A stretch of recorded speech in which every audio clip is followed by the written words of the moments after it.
ایک ڈاکٹر کے ساتھ بیٹھا تھا, اس نے مجھے کہا 40 تک آپ نے جو کھانا پینا نہ کھا لیں, 40 کے بعد اس باڈی پر زیادہ زور نہ ڈالیں, باڈی کے ساتھ مستی نہ کریں.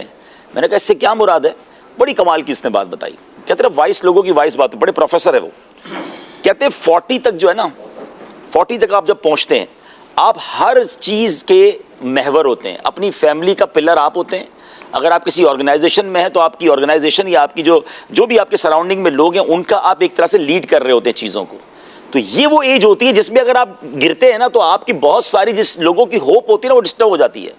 50 55 60 کے بعد تو لوگ آپ کو سنبھالتے ہیں, 40 تک پہنچتے پہنچتے آپ کو کئی لوگوں کو لے کے چلنا ہوتا ہے. تو وہاں اپنی باڈی کے ساتھ کوئی مذاق نہ کریں. دوسرا اس نے بڑی کمال کی بات کی, جب میں اور آپ پیدا ہوئے تھے نا اشفاق بھائی, اس وقت یہ دل لگا تھا, اس وقت یہ گردے لگے تھے, باڈی میں جتنے پارٹ ہیں پیدا ہوتے وقت اللہ نے دے دیے تھے. صحیح, یہ اس وقت سے چل رہے ہیں.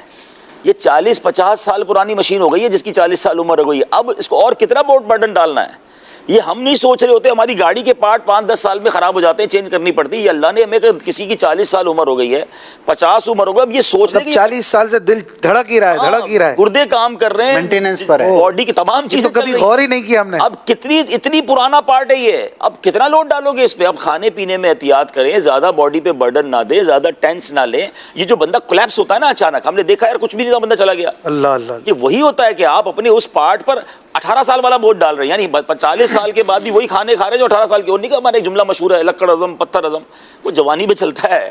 40-45 کے بعد باڈی کے ساتھ مذاق نہ کرے, پھر بیماریاں اٹیک کر رہی ہوتی ہیں. تو یہ وہ تمام چیزیں جو ہمیں سیکھنی چاہیے وائس سے, جو آپ کو واقعی سیکھنے کو ملتی ہیں اور اچھا لگتا ہے.